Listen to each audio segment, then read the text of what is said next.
말씀 보겠습니다. 창세기 22장 12절 한 목소리로 읽겠습니다. 시작.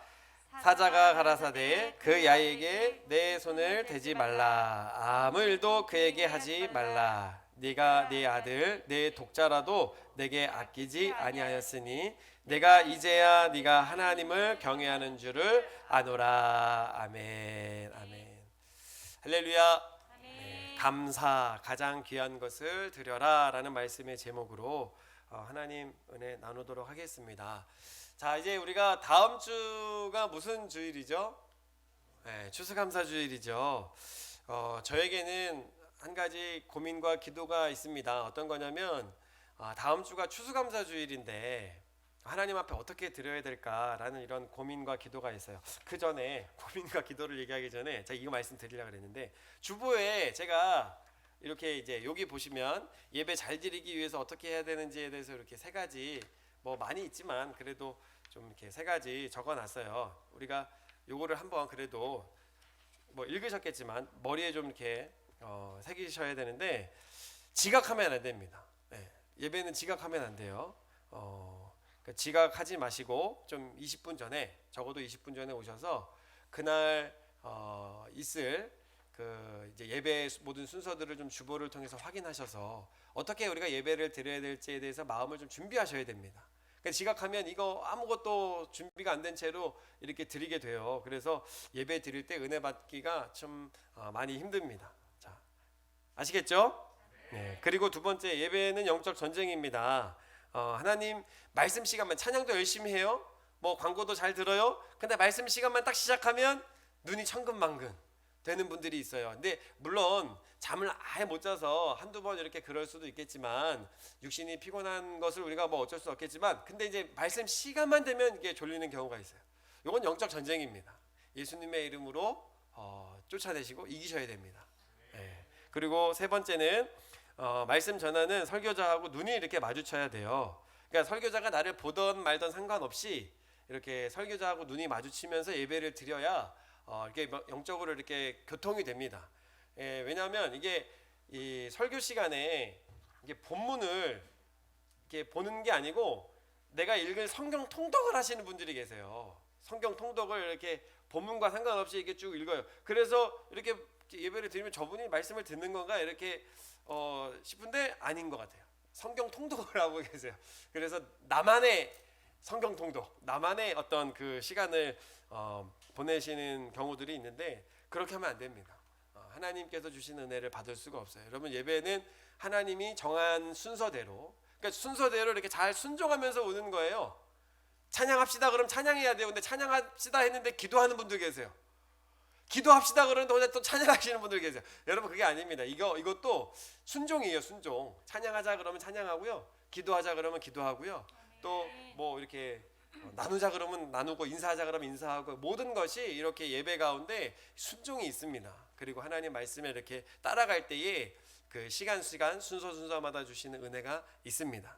그렇기 때문에 여러분들이 이 예배의 순서들을 여러분 잘 따라가시기를 주님의 이름으로 권면하고 축복합니다.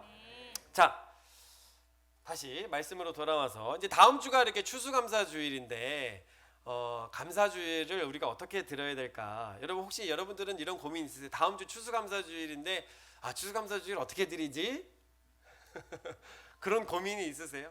그런 기도가 있으세요? 하나님 앞에 감사를 어떻게 드려야 되지? 라는 이런 생각들. 특별히 이렇게 감사절이지 않습니까? 감사절. 하나님 앞에 감사를 기억하여서 이렇게 드려야 되는데 어떻게 드려야 되는가? 여러분, 무엇보다도 하나님 앞에 감사한 마음이 여러분들에게 있으신지 한번 잘 돌아보셔야 됩니다. 감사절에 감사가 없이 하나님 앞에 예배 드린다는 것 자체가 말이 안 되잖아요. 그렇기 때문에 다음 주일 추수감사절 하나님 앞에 이 감사한 마음을 어떻게 드려야 될까라는 이런 고민과 기도가 있어요. 여러분, 감사는 권유가 아니고 명령입니다. 데살로니가전서 5장 말씀에 보면 항상 기뻐하라, 쉬지 말고 기도하라, 범사에 감사하라. 감사하라라는 말씀을 나의 형편과 나의 감정과 기분에 상관없이 하나님께서 나에게 명하신 거예요. 제가 작년에도 이런 말씀을 한꺼번에 나눴던 것 같아요. 아니 뭐 내 의지대로 되어야 감사하라는 명령을 따를 수 있지. 아니 지금 기분이 안 좋고 형편이 이렇고 지금 상황이 이런데 아니 하나님은 내 사정도 모르고 감사하라는 명령을 하시나? 여러분, 그런데 하나님께서 이렇게 명령으로 하신 말씀에 이유가 있어요. 범사에 감사하라, 이는 그리스도 예수 안에서 너희를 향하신 하나님의 뜻이니라. 할렐루야. 그러니까 감사할 조건과 형편이 되지 않아도 감사를 하나님께서 명령하신 이유는 그 모든 상황 속에서 감사하라는 그것을 통해서 하나님이 우리를 향하신 뜻이 있기 때문에 여러분 감사하라라는 말씀을 하고 계신다라는 거죠. 할렐루야.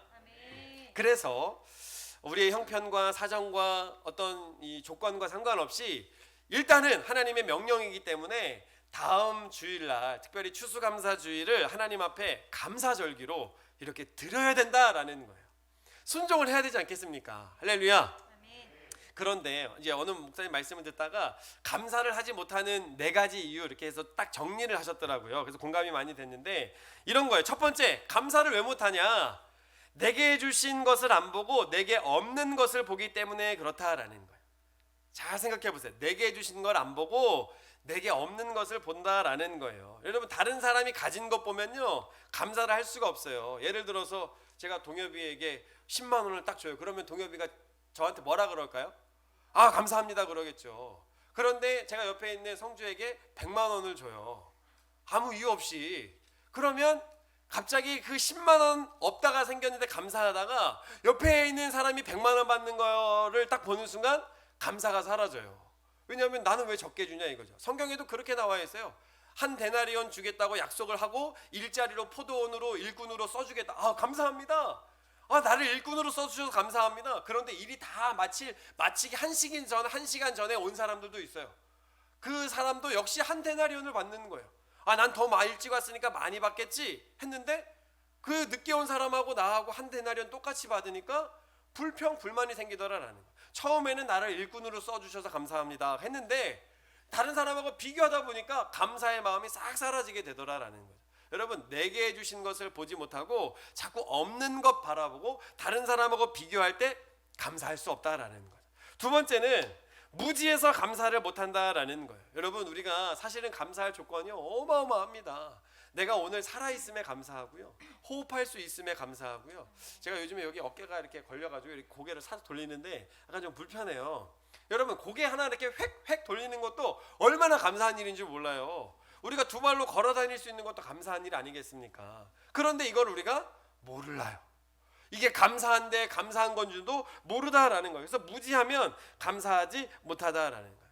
세 번째로는 교만해서 감사를 못하다라는 거예요. 여러분, 교만한 사람의 특징이 뭐냐면 불만이 많아요. 교만하기 때문에 그래요. 불만이 많아요. 입술에 불만이 많이 생긴다 그러면 내가 교만해졌음을 깨달으셔야 됩니다. 아, 내가 교만하구나.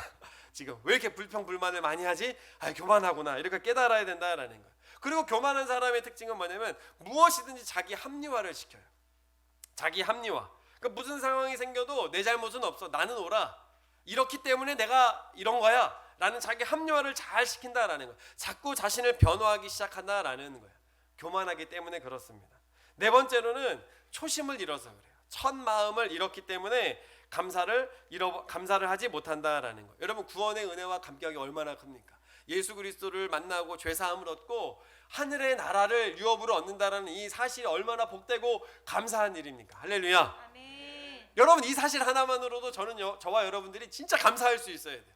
하나님, 오늘도 나를 구원해 주신 그 은혜에 감사하여 예배의 자리로 불러주셔서 감사합니다. 근데 여러분, 이 마음을 잃어버린 거예요.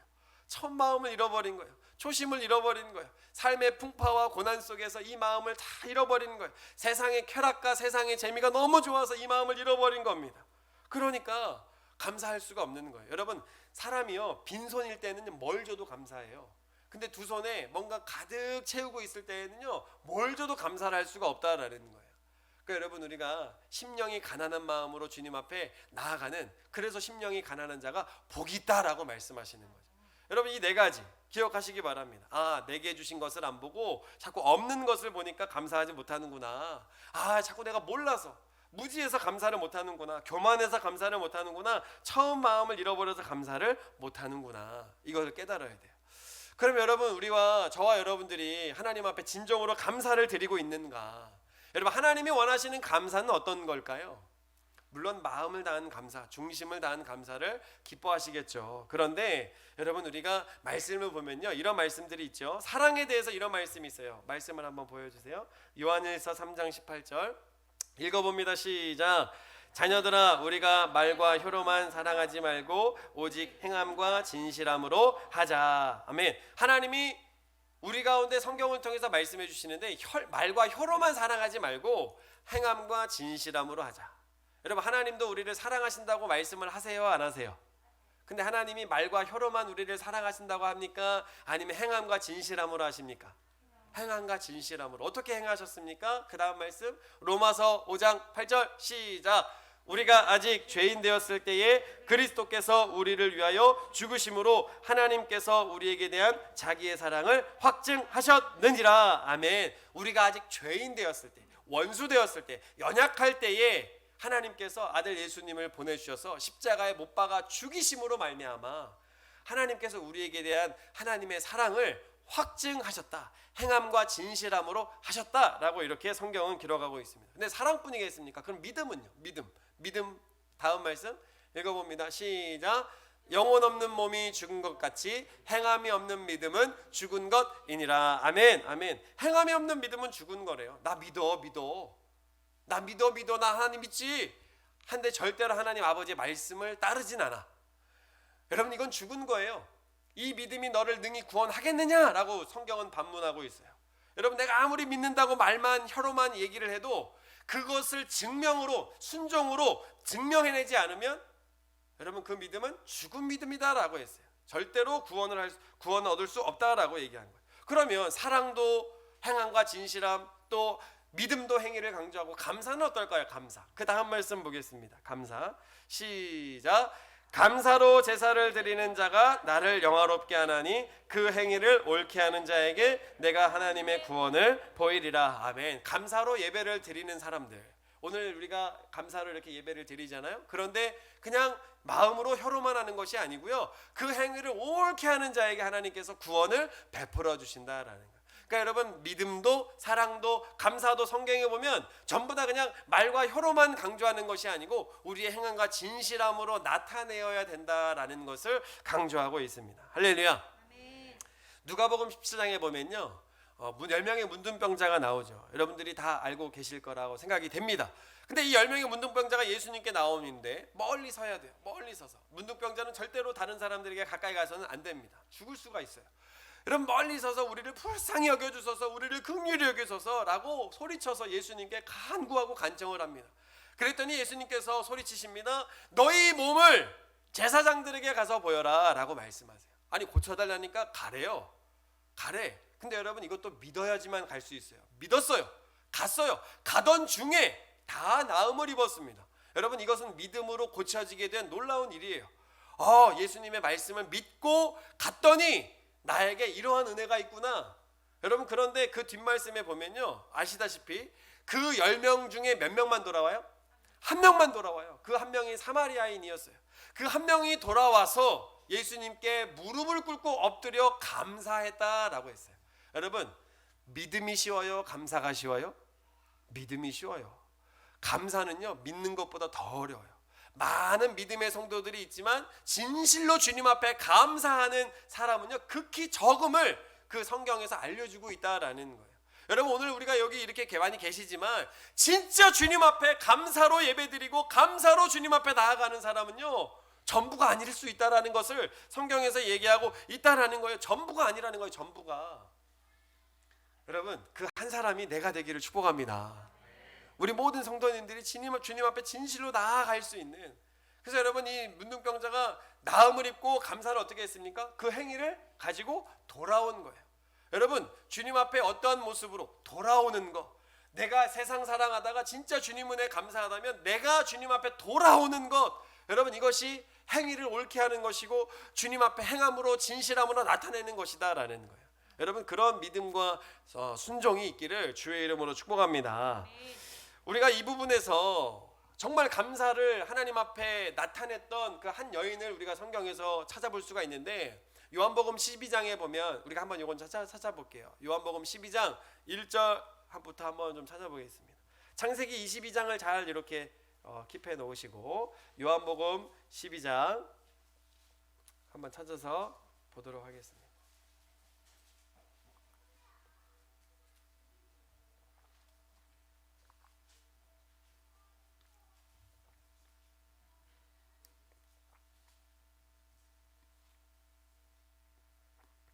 요한복음 12장 1절에서 3절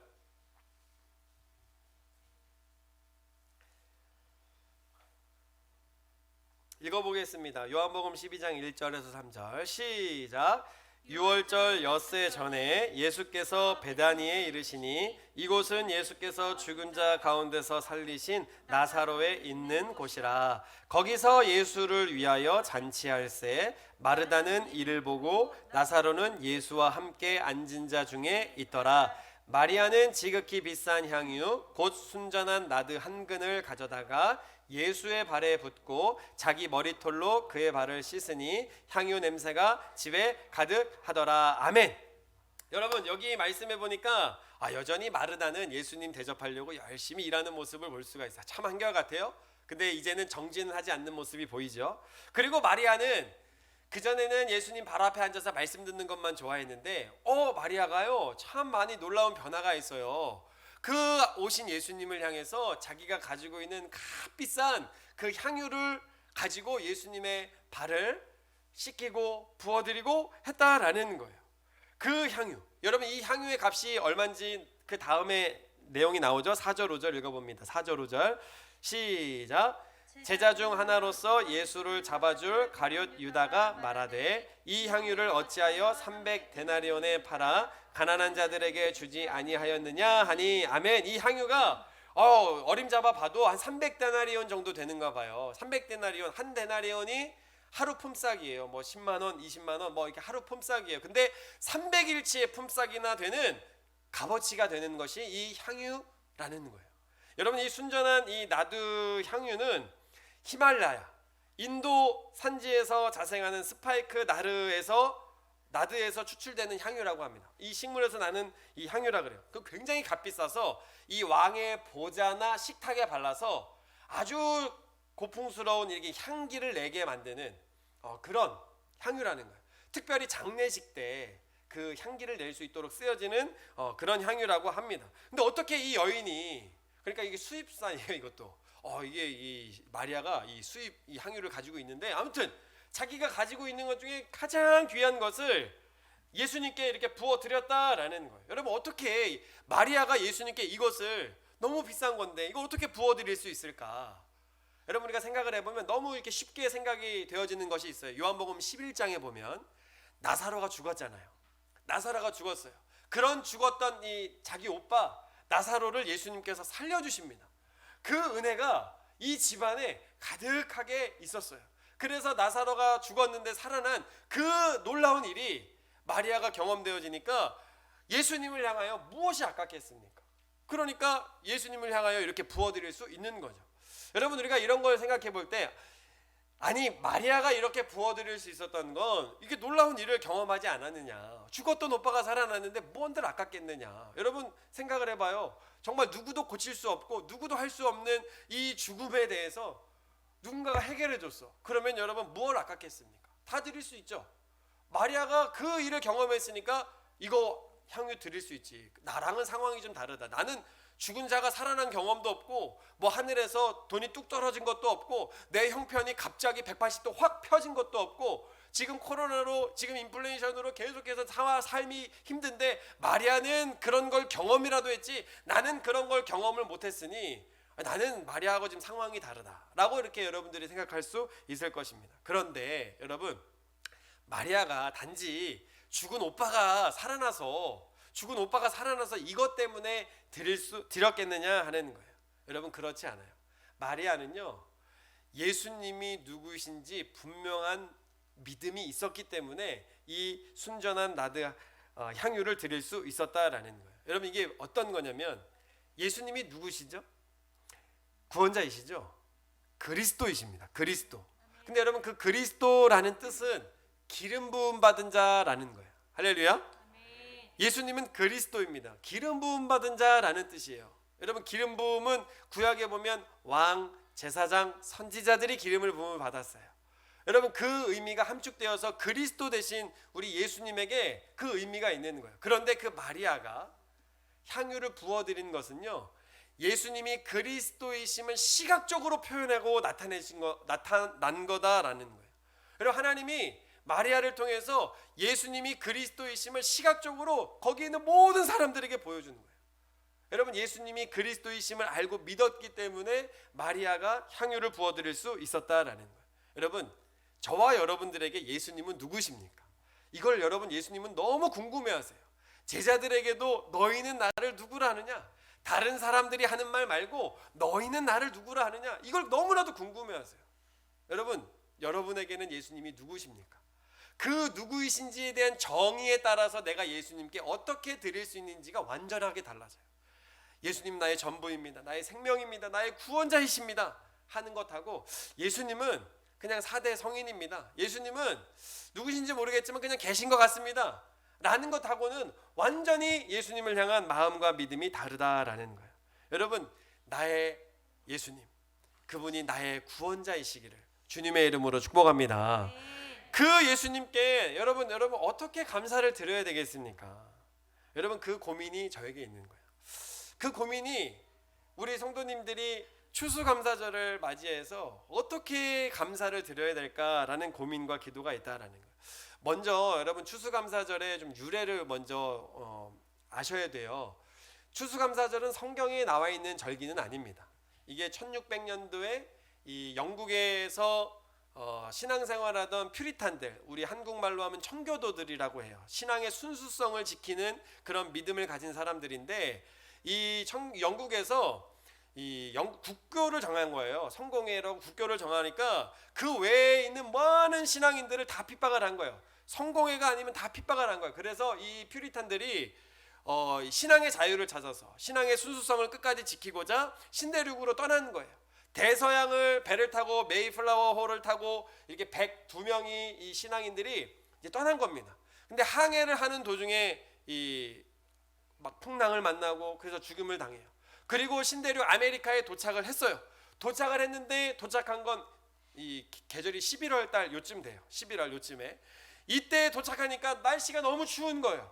그리고 전염병, 굶주림, 짐승의 공격, 그리고 인디언들의 공격 이런 것으로 말미암아 그 갔던 많은 사람들이 절반 이상의 사람들이 죽음을 당합니다.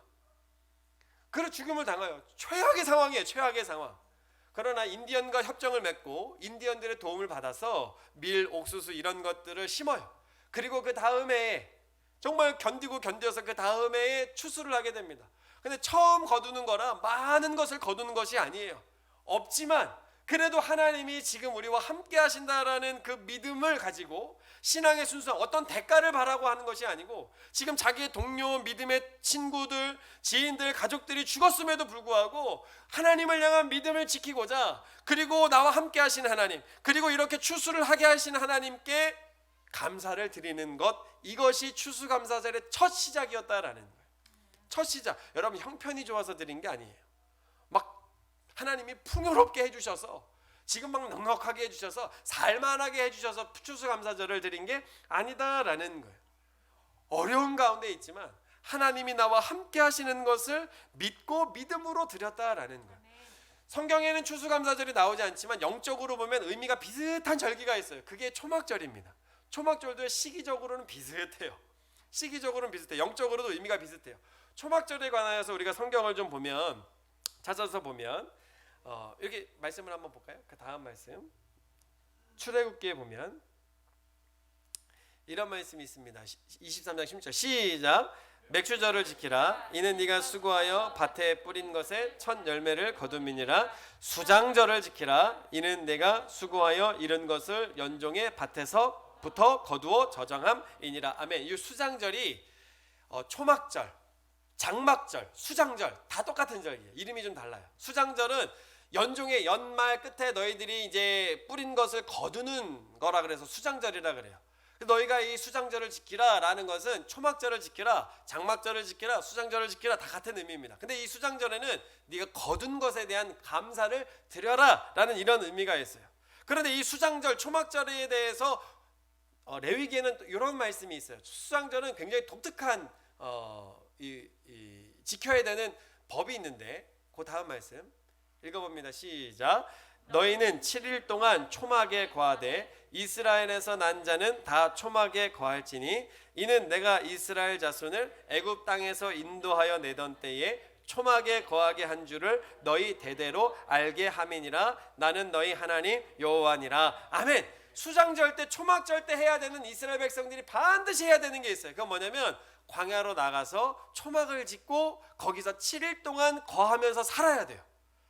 이유는 뭐냐면 너희들이 애굽에서 나오던 그날부터 광야에서 너희들이 초막에서 지냈어. 그때 내가 너희와 함께 했지. 너희들이 지금 이렇게 풍성하게 누리는 거 누구 때문인지 알아? 내가 너희들에게 베푼 은혜야.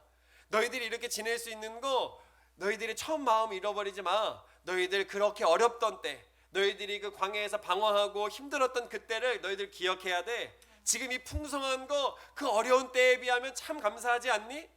하면서 하나님께서 이스라엘 백성들에게 초막을 짓고 7일 동안 거기서 지으라는 거예요. 살으라는 거예요. 그것을 그리고 광야에서 하나님이 함께 해주셨다라는 것을 기억하라는 겁니다. 의미가 비슷해요. 추수감사절하고 영적으로 의미가 비슷합니다. 풍성한 것, 풍성해서가 아니에요. 뭔가 대단해서가 아니에요. 하나님이 나와 함께 하신다라는 것을 잊지 말고 어려움 중에 주님 앞에 믿음으로 감사함으로 나아가라 라고 이렇게 말씀하고 있다라는 거예요. 할렐루야. 그래서 추수감사절, 초막절은요, 하나님이 나와 함께 하시는 것을 믿고 드리는 감사가 있는 겁니다. 지금 뭔가 하나님이 올해 내게 뭔가 심었더니 막 30배, 60배, 100배의 열매를 거두게 하셨어. 내가 로또를 심었더니 막 1등이 되게 하셨어. 하나님 앞에 내가 이렇게 했더니 대박이 나게 하셨어. 여러분, 그것으로 감사하는 게 아니고요, 조건적인 감사가 아니고요, 대가 없이 하나님이 나와 지금 함께 하신다라는 그 의미가 감사절, 추수감사절의 시작이었다라는 거예요. 할렐루야. 이스라엘 절기는 그래서 이렇게 뭐 따지고 보면 7개의 절기가 있는데요, 크게는 3가지가 있습니다. 근데 그 3가지가 모두 다 감사와 연관이 되어 있어요. 근데 그 감사를, 절기를 지킬 때 하나님이 이스라엘 백성들에게 이렇게 지키라고 말씀을 하셨어요. 그 다음 말씀 읽어보겠습니다. 시작. 너희 중 모든 남자는 1년 3차 곧 무교절과 칠칠절 초막절에 내 하나님 여호와의 택하신 곳에서 여호와께 보이되 공수로 여호와께 보이지 말고 각 사람이 내 하나님 여호와의 주신 복을 따라 그 힘대로 물건을 드릴지니라. 아멘. 아멘. 그래서 절기 때에 6월절, 그리고 곧 무교절, 그리고 맥추절, 칠칠절, 그리고 초막절, 이런 이 절기 때 너희들이 그냥 나오지 말고, 공수로 나오지 말고 하나님이 주신 그 복을 따라서 힘대로 하나님 앞에 드려라 라고 이렇게 말씀하고 있습니다. 여러분, 이것을 하나님께서 명령하신 이유가 있어요. 여러분, 우리는 하나님 앞에 드리라 그러면 막 아깝잖아요. 지금 나 살기도 뻗듯한데 역시 교회 왔더니 돈 내라구나. 여러분, 이거는 그렇게 들리시는 분들은 그냥 안 하셔도 돼요. 하나님이 이렇게 말씀하신 이유가 있습니다. 이렇게 말씀하시는 이유가, 오늘 이 본문을 우리가 좀 이제 보기를 원하는데, 창세기 22장으로 다시 좀 돌아와서 아브라함을 한번 잘 생각해 보시기 바랍니다. 하나님이 창세기 12장에 아브라함을 부르세요. 내가 너에게 지시할 땅, 너는 본토 친척 아비집을 떠나서 내가 너에게 지시할 땅으로 가라 라고 이렇게 말씀을 하셨어요. 그리고 가요. 근데 여러분, 이때만 해도 아브라함이 이게 갈 바를 알지 못하고 간 이 믿음이 참 대단하지만, 하나님과의 관계에서는요, 하나님이 진짜 원하시는 믿음의 수준까지는 가지 못했어요. 이때만 해도요, 아브라함의 믿음은요, 하나님으로부터 받으려고만 하는 믿음이었어요. 받으려고만 하는 믿음. 보세요, 잘 살고 있는데 하나님이 가라 해서 갔어요. 근데 갔는데 가나안 땅 갔더니 어떤 일이 생기냐면요, 뭐라 그러죠? 흉년이 생긴 거예요. 아니, 가서 잘 돼야 되는데 가서 흉년이 생기니까, 아니 뭐야 하나님, 이게 주셔야 되는데 안 주시는 거죠. 그러니까 어떻게 했냐면 그 땅에서 계속 유하는 것이 아니고, 하나님 분명히 이 땅을 주신다 그랬는데 그 땅에 계속 거하는 것이 아니고 버티다 못해서 하나님이 안 주시니까 애굽으로 갔어요.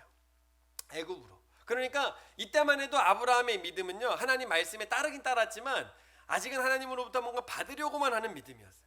그리고 나서 시간이 계속 이게 지나는, 하나님이 아브라함에게 말씀하시잖아요. 아브라함아, 이 별들을 봐. 네 자손이 이렇게 하늘의 별들처럼 많아질 거야. 바닷가의 모래를 한번 생각해 볼래? 너희들이 자손이 이렇게 바닷가의 모래처럼 많아질 거야. 이런 약속의 말씀을 믿었죠. 하나님은 이걸 의로 여기셨어요. 그런데 여전히 아브라함은 받으려고만 했죠. 창세기 15장에 우리가 말씀 한번 보세요. 창세기 15장에 그 다음 말씀. 이 말씀 앞에 1절에 뭐라고 하냐면요, 하나님이 아브라함에게 나타나셔서 아브라함아, 내가 너의 상급이고 내가 너의 방패야 라고 말씀하셨어요.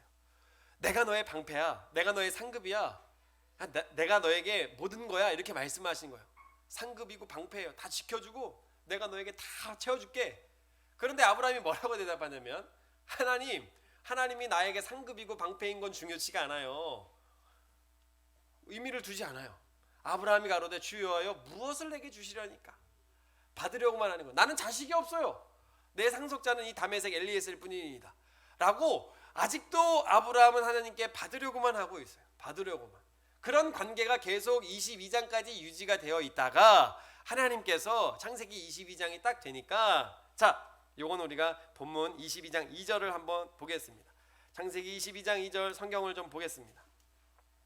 22장 2절 읽어봅니다. 시작. 여호와께서 가라사대 내 아들 내 사랑하는 독자 이삭을 데리고 모리아 땅으로 가서 내가 내게 지시하는 한 산 거기서 그를 번제로 드리라 그랬습니다. 번제로 드리라 그랬어요. 아니, 100세에 낳은 아들, 눈에 넣어도 아프지 않은 그 자식, 하나밖에 없는 그 아들, 약속의 아들, 그렇게 힘들고 어렵게 낳은 그 아들을 25년 만에 얻은 아들, 25년 동안 기다려서 그 모진 풍파 견뎌서 낳은 아들을 하나님께서 여러분 번제로 드리래요. 번제는 뭐예요? 불태워 드리라는 거예요. 아니, 말이 됩니까? 여러분, 말이 됩니까? 번제로 드리래요. 이때 이삭의 나이를 많이들 이렇게 추정하기는, 요번에도 우리가 요 말씀을 우리가 함께 들었는데 한 15세 정도. 근데 저는 생각할 때, 물론 이건 뭐 나이가 정확하게 나오지 않으니까 생각해 볼 때 15세 딱 준혁이 나이거든요. 근데 생각을 해봤어요. 하나님이 만약에 준혁이를 번제로 드리라 했을 때에 사춘기를 겪고 있는 준혁이와의 어떤 관계 속에서 보면 그렇게 어렵진 않을 것 같아요. 어렵진 않을 것. 그래서 이거 이삭의 나이가 사춘기를 겪고 있는 나이는 좀 아닌 것 같다. 좀 더 어리지 않았을까, 뭐 이런 생각을 하면서 제 스스로 생각을 해봤어요. 그 여러분, 어쨌든 너무 사랑스러울 때 하나님이 말씀하셨을 거라는 거죠. 제일 사랑할 때, 너무 사랑할 때, 막 눈에 넣어도 아프지 않을 때, 자식이 막 전부가 될 때, 다른 거 다 필요 없어도 얘만 있으면 될 때 막 하는 그때 하나님께서 번제로 드리라고 말씀을 하셨다라는 거예요. 아니, 아브라함에게 주셨으면 하나님이 잘 되게 하시면 좋은데 갑자기 줬다가 뺏는 느낌이잖아요. 이게 무슨 일입니까? 그런데 하나님께서 이렇게 말씀하신 이유가 있다라는 거예요. 드리라고 하신 이유. 감사절에 하나님께서 드리라고 하신 이유가 있어요.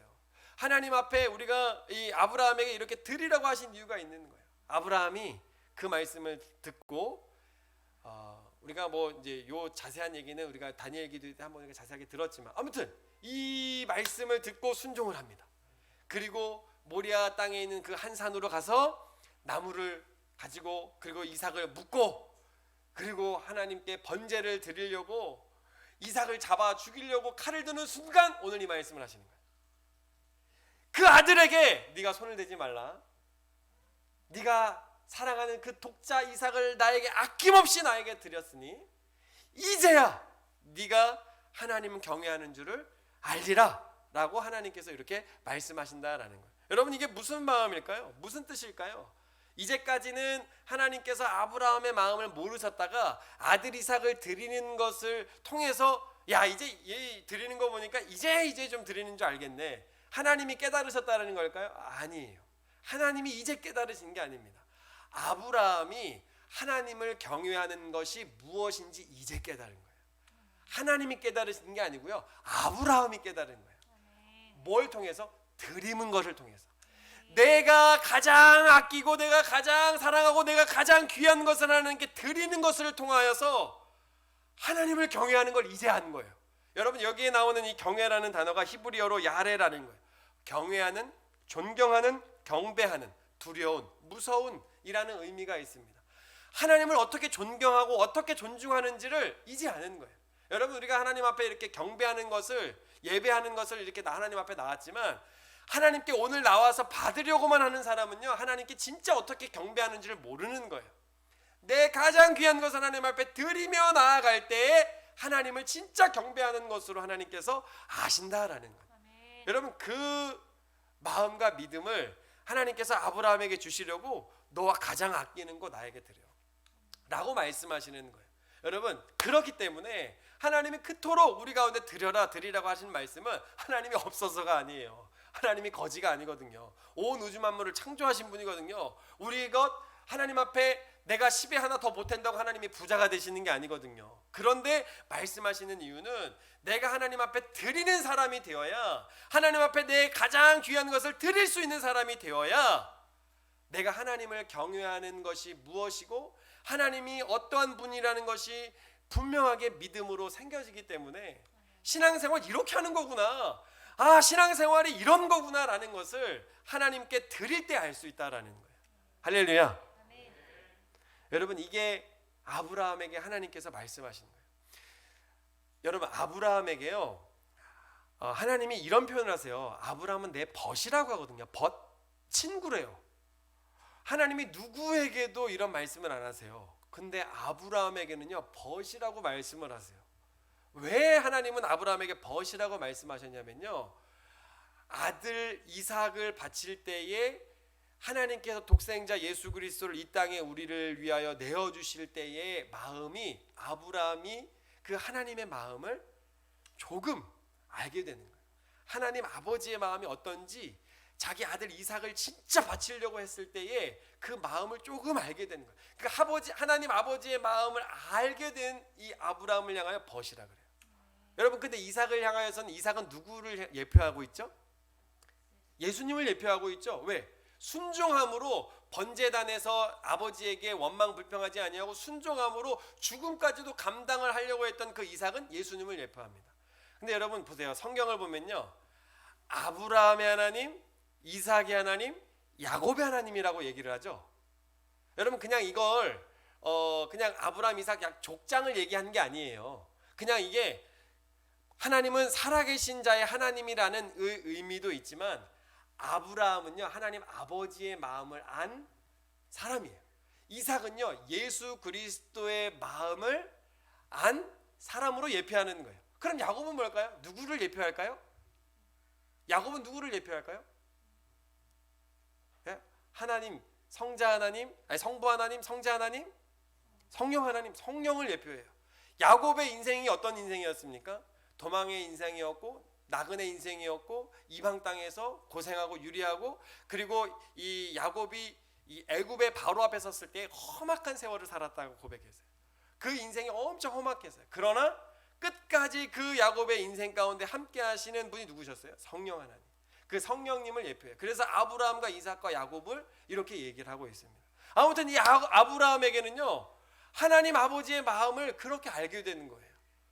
여러분, 하나님을 경외하는 줄을 알게 된 아브라함에게 하나님께서 이제야 네가 하나님 경외하는 줄 알겠다라고 말씀하신다라는 거죠. 여러분, 우리가 하나님을 이렇게 대우해 드릴 수 있어야 돼요. 하나님께 받으려고만 하는 사람은 아직 믿음이 약한 사람이에요. 연약한 사람입니다. 근데 진짜 하나님이 너와 나와 온전한 교통과 만남 가운데 있기를 원한다, 네가 나를 어떻게 사랑하고 내가 너를 어떻게 사랑하는지 서로 마음을 나누기 원한다 했을 때에는 하나님이 우리에게 아들 예수를 주셨듯이 우리도 가장 귀하고 가장 사랑하는 것을 하나님께 드릴 때에 하나님과 정말 같은 마음을 가지고 신앙생활을 하게 되더라라는 거죠. 그래서 하나님이 드리라고 하는 거예요. 특별히 여러분이 감사절은 하나님께서 우리 가운데 감사를 드릴 때에 공수로 나오지 아니하고 너에게 주신 그 복을 따라 하나님께 힘대로 드리라 라는 말씀을 우리는 기억하여 하나님 앞에 이번 추수감사주일 다른 것이 아니고 내가 가장 사랑하고 내가 가장 귀한 것을 하나님께 드릴 수 있는 감사절기가 되기를 주의 이름으로 축복합니다. 여러분, 그럼 뭘 드릴 수 있을까요? 여러분, 나에게 가장 사랑하는 거, 아브라함에겐 이삭이었어요. 하나님보다 내가 더 사랑하는 게 뭘까요? 그거 드리라는 거예요. 그거. 여러분, 이제껏 내가 한 해 동안 살아오면서 하나님보다 더 사랑한 게 뭘까요? 혹시 세상의 재미? 세상의 쾌락? 하나님 예배 드리는 거 너무 지루했는데 이거 할 때 너무 좋았어. 너무 재미있었어. 이거는 놓고 싶지 않아. 여러분, 그거 하나님 앞에 드리는 거예요. 내려놓으세요. 그리고 하나님과의 관계를 회복하세요. 문둥병자가 돌아왔듯이 내가 영적으로 문둥병이었는데 하나님 앞에 돌아 엎드려서 나를 살려주시는 애 감사하다고 하나님 앞에 그렇게 예배 드리세요. 여러분, 그게 하나님이 원하는 진짜 감사 아니겠습니까? 여러분, 그 마음을 가지고 하나님 앞에, 그래서 그냥 이번에 그냥 뭐 과일 사다가 하나님 앞에 이렇게 구미고 뭐 그것도 중요한 의미이기도 하겠지만 진짜 그것보다는 내가 가장 사랑하는 거, 나에게 이삭, 그걸 하나님 앞에 드리면 하나님은 그걸 더 기뻐하시겠다 라는 마음이 들었어요. 여러분, 하나님보다 더 사랑하는 게 무엇입니까? 여러분, 진짜 여러분에게 가장 귀한 건 뭡니까? 마리아가 하나님 앞에 예수님께 드렸던, 부어드렸던 그 값지고 귀한 거, 여러분에게 아브라함이 이삭을 정말 사랑하고 아끼듯 눈에 넣어도 아프지 않고 얘만 있으면 돼 하고 있는 거, 근데 그게 하나님이 아니고 여러분에게는 어떤 것입니까? 그거 하나님 앞에 드리세요. 내가 결단하고, 하나님, 내가 이런 시간을 드리겠습니다. 하나님, 내가 결단하고 나의 몸을 드리겠습니다. 이 간증을 들어보시면 아시겠지만 정말 인격적으로 주님 만나고 하나님 앞에 내 시간을 드리고 몸을 드리고 내 에너지를 드리고, 그래서 여러분, 이 예배 드릴 때에도 마찬가지. 어제 막 밤새 놀고 막 너무 늦게까지 막 내가 그냥 놀고 있다가 겨우 잠들어서 부족한 잠을 가지고 예배 나왔더니 하나님 앞에 드릴 에너지가 없는 거예요. 그 너무 막 졸리는 거예요. 졸려. 눈이 막 감겨. 여러분, 그렇게 하나님 앞에 드리는 게 아니다라는 거죠. 이미 일찍 잠도 자고 풍성히 에너지도 채우고 최상의 컨디션으로 막 이렇게 하나님 앞에 드리려고 하는 거. 여러분, 이런 게 하나님께서 기뻐하시는 거 아니겠습니까? 그래서 여러분, 첫 열매 신앙이 너무 중요한 거예요. 쓰다 남은 거 하나님께 드리는 게 아니고요. 우리가 10의 하나도 하나님께 쓰다 남아서 드릴 수 있으면 드리고 내 형편 따라 드리는 게 아니고 첫 거 그냥 생기면 하나님 앞에 가장 귀한 것으로 여러분 그렇게 드리는 거예요. 여러분, 내가 어떻게 상대방에게 어떻게 드리는지가 내가 상대방을 어떻게 생각하고 있는지가 딱 나오는 것입니다. 여러분, 우리가 하나님 앞에 어떤 마음으로 어떤 모습으로 드리는지를 여러분 잘 생각해 보시기 바랍니다. 이번 추수감사주일 나의 가장 귀한 것을 드리는 그런 감사절로, 그래서 내가 세상에 있는 것을 더 사랑하고 하나님 앞에 나오는 이런 것들을 내가 하지 못한다, 그거 드리세요. 그래서 아예 그냥 끊어버려야 될 거 있으면 그냥 싹 끊어버리고, 여러분 그거 하나님 기뻐 받으시지 않겠습니까? 정말 하나님이 감사하는, 우리를 구원해 주신 그 은혜에 대한 감사를 하나님께서 기뻐 받으시지 않겠습니까? 그렇게 귀한 것을 드릴 수 있는 감사절이 되기를 주의 이름으로 축복합니다. 마지막 말씀입니다. 이 말씀 읽으면서 말씀을 마치겠습니다. 읽어봅니다. 시작. 그 안에 뿌리를 박으며 세움을 입어 교훈을 받은 대로 믿음에 굳게 서서 감사함을 넘치게 하라. 아멘, 아멘, 할렐루야.